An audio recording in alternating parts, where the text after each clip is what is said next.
माझ्या तमाम हिंदू बांधवांनो, भगिनींनो आणि मातांनो, जमलेल्या माझ्या तमाम हिंदू बांधवांनो, भगिनींनो आणि मातांनो, घेऊन जर समजा कोणी अंगावरती आला, ठेचायचा म्हणजे ठेचायचाच. मुंबई के समुंदर में डुबे डुबे कर मारेंगे. आमच्यावर लादणार असाल, नाही बोलणार जा.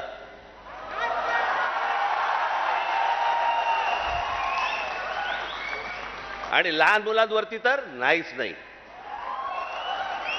सगळ्या गोष्टी मी त्या दिवशीच्या माझ्या भाषणामध्ये मी म्हटलं ना, हे चाचपडून बघतायत, तुम्हाला चाचपडून तपासून बघतायत की हिंदी भाषा आणली, बघू महाराष्ट्र विरोध करतोय का, बघू मराठी माणूस पेटतोय का, बघू मराठी माणूस जिवंत आहे का.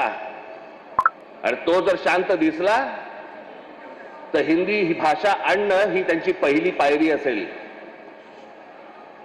आणि हळूहळू हळूहळू हळूहळू त्या सगळ्या गोष्टी करून मुंबई ताब्यामध्ये घ्यायची आणि ती गुजरातला मिळवायची, हे ह्यांचं स्वप्न आहे. एक गोष्ट त्या दिवशी मी सांगितली, पुन्हा एकदा सांगतो, तुमची सत्ता असेल ती लोकसभेमध्ये आणि विधान भवनामध्ये, आमची सत्ता रस्त्यावरती आहे. रस्त्यावरती काय नाही. 56 इंचाची तुम्ही पण छाती बाहेर काढून फिरा. हा महाराष्ट्र आहे, तुमच्या बापाचा महाराष्ट्र आहे. बराच कोणी जर महाराष्ट्रामध्ये वेडवाकडं वागायचा प्रयत्न केला, माझा महाराष्ट्र सैनिक त्याचा गाल आणि त्याचा हात या सगळ्या गोष्टींची युती झाल्याशिवाय राहणार नाही.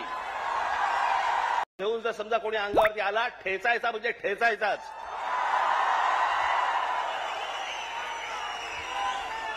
त्या दिवशी तो कोणतरी भारतीय जनता पक्षाचा एक खासदार,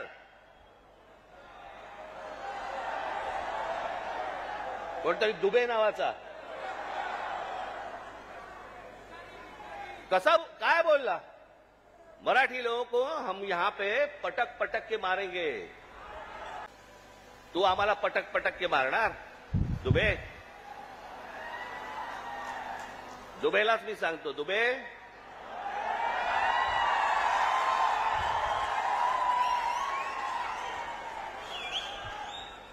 तुम मुंबई में आ जाओ.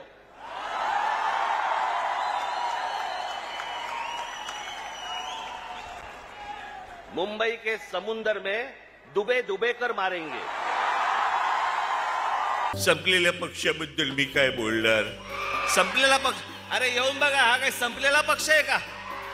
मैत्री असो, दुश्मनी असो, काहीही असो, एक गोष्ट निश्चित सांगतो, महाराष्ट्राच्या बाबतीत, मराठी माणसाच्या बाबतीत आणि मराठी भाषेच्या बाबतीत राज ठाकरे कोणाशी तडजोड करणार नाही.